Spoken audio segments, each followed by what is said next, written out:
Hey, what's up, you guys? This is your girl, Miss Jazz, on my She's Such a Fucking Lady YouTube channel. What it do, y'all? So, right now, I am at the city park with my son, and we're stretching, something that we do every day, getting our outside activity in. But today, I want to bring to the table what I've been going through. So, if you've been watching my YouTube channel these past couple of weeks, you know I've been going through a lot. But this morning, today is actually the 1st of April 2020, and you will not believe, oops, I zoomed in, half of the shit I've been having to deal with my son's dad. So this segment is going to be on my relationship with my son's sperm donor. When I got pregnant back in 2013, I had met this man. You know, I was a college student. I had just moved back home because I had been going through some things in my own personal life. I was hanging out with the wrong people, and they were kind of leading me down the wrong path. So I ended up moving back home with my grandma, who raised me, who was from Mississippi. And I lived over off of 28th and Still Street, Denver, Colorado. And that was home for me. Like, that was the place, the house I had been in since I was a baby. But after I had my son, who was born in 2014, I ended up moving out, and I got accepted into a low-income program assistance by the name of Warren Village. Good job, son. And we were there for about 2.5 years.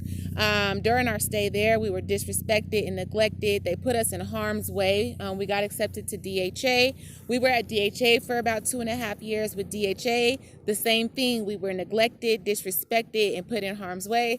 So I ended up packing our bags and moving. But that's a different story. This story is about my son's dad. And so I had met this man in 2013. I was on my way to school. I had just sold my truck because I needed money for school.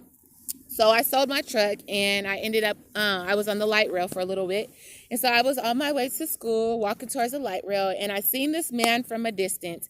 He had on an all gray attire and some really loud yellow shoes.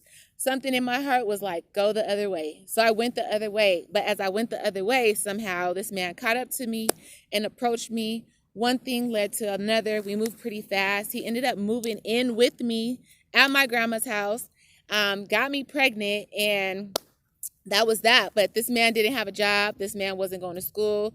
This man wasn't doing anything. And then during my pregnancy, I had found out that he dips his cigarettes in embalming fluid, which really fucks with the brain cells, and it's hard to come back from that. And that, you know, he kind of grew up with crack in his system. I guess his mom was a bopper back in the day. I wouldn't be surprised, you know, with the way that she acts, if she's still doing that, and if she's got him on it too. However, he ended up moving in with me, and before I was pregnant, you know, it's so crazy because before I was pregnant, he was telling his family that I was pregnant, and I wasn't even pregnant yet, you guys. And then I ended up getting pregnant, and then during my pregnancy, he like really harassed me. He caused me a lot of drama, a lot of problems. Come to find out, he had a whole different girlfriend that he was just taking a break from while he was living with me and my grandma.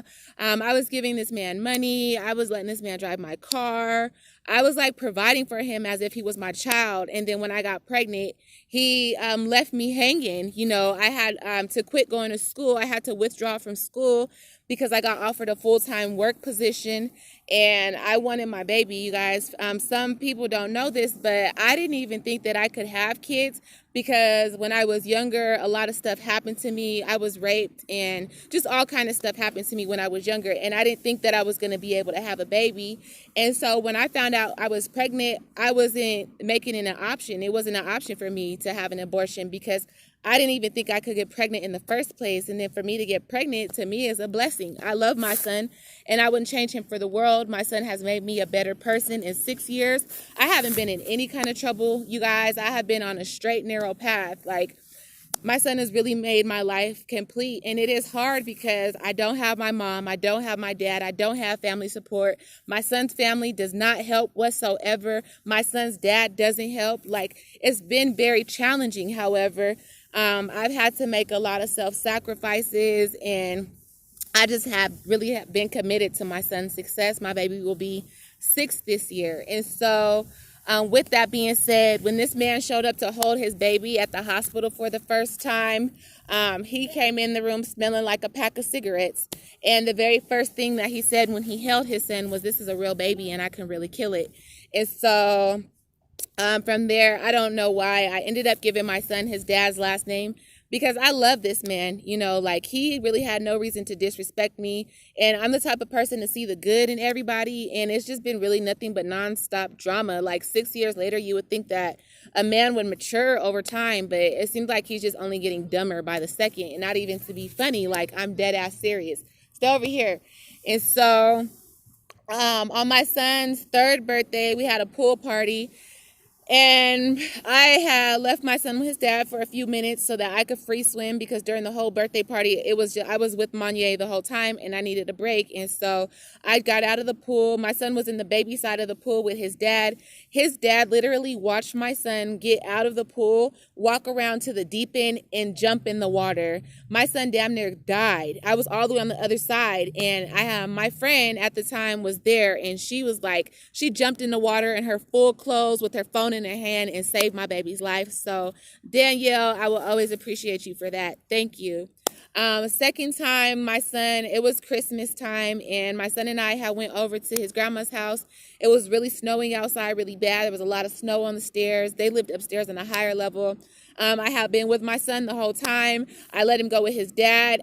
His mom and his dad walked past my son as my son was walking down the stairs. He damn near almost lost his life falling down those icy ass steps on the count of his dad and his dad's mom not paying attention. There was a time I left my son with his dad and my baby almost got hit by a car. And then just recently, this last time, you know, I gave him another chance. His dad just had another baby.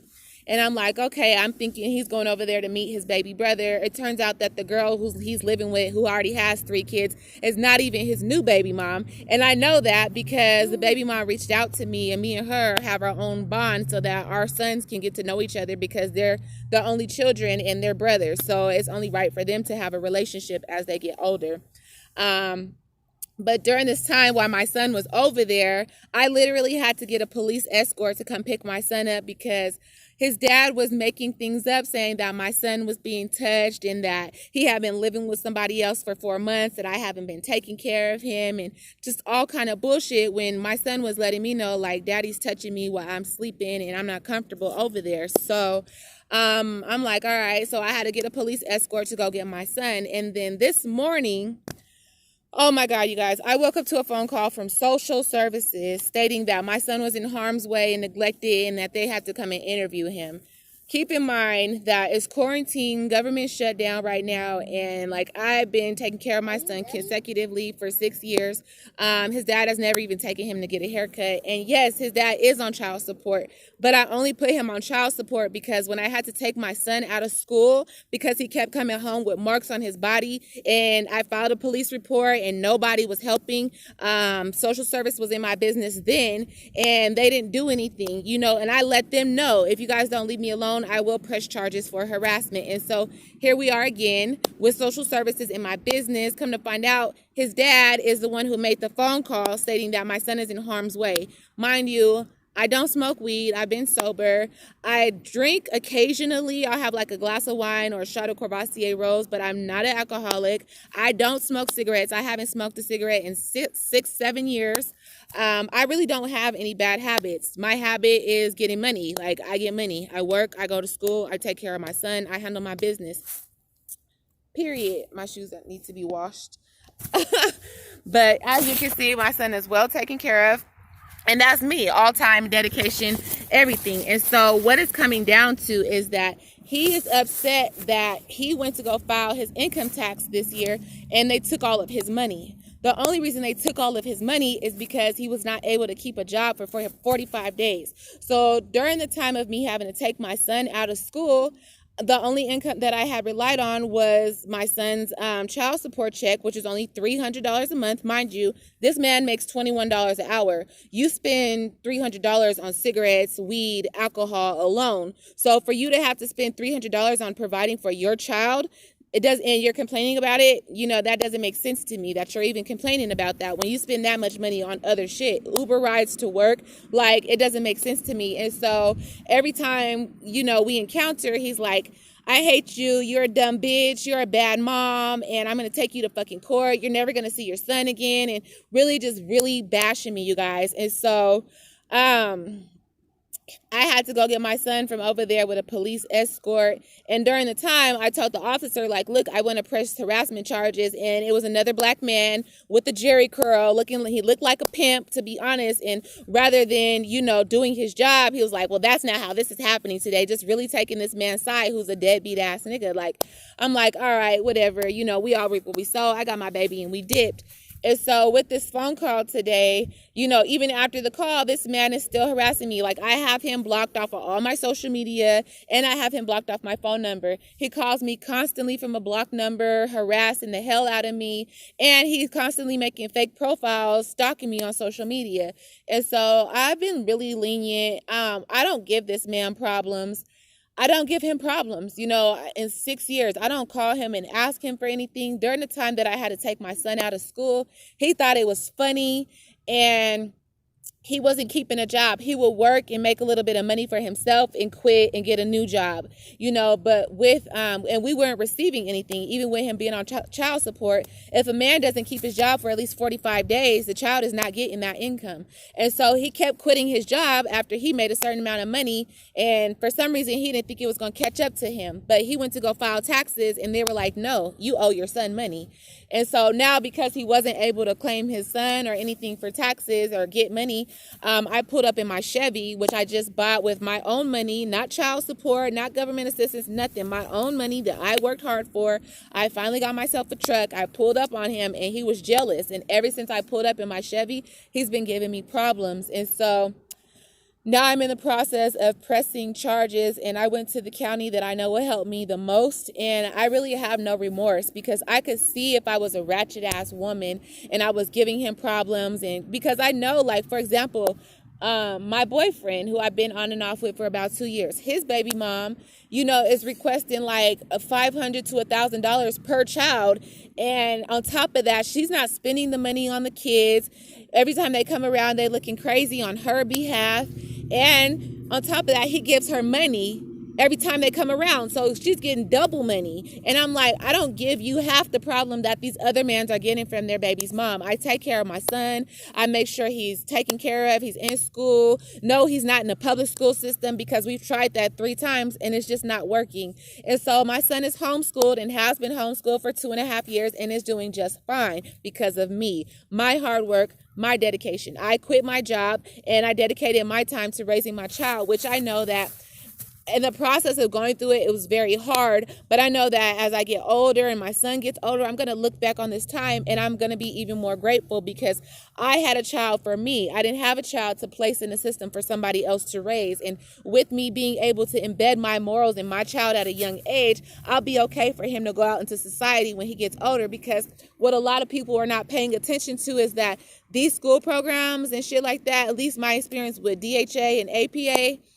Denver Public Schools, Denver Public Schools, DPS, and Aurora Public Schools, APS, I have not had any good experiences. These teachers are touching our children, and they're training our children to be faggots. They're training our children to be gay. I can't speak on the little girls' behalf, but from the experiences that I've had, they're dumbing down our culture through our children. They're mind controlling us through our children. They're poisoning us through our children. Everything that they're doing to us is through our children. And a lot of people do not realize that, y'all, but I'm woke as fuck. And so I realized that. And so I just kind of wanted to update you guys on this, on what's going on in my situation and elaborate. If there's anybody else out there who is experiencing what I'm experiencing, girl, I'm here for you. And so what I'm in the process of doing is pressing charges for harassment.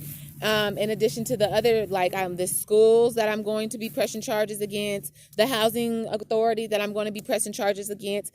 It's like when all these lawsuits come together, bitch, we're going to be paid. And so I didn't do it just to get a check. I'm doing it because I don't deserve the disrespect that I've been receiving from a society. Like, I'm a good woman. I have a good head on my shoulders. I take care of my business and I stay out of the way. And yet people keep giving me problems for whatever reason. I don't know. And I don't care. All I can be concerned about is covering my own tracks. So this is an update, you guys. For you younger girls, like my cousins, my little sisters, take it from me. If he doesn't have a job, if he's not going to school, if he's not doing anything to show you that he cares for you and love for you and can provide for you, do not lay down with him and have a baby. Peace for now, y'all. It's been real.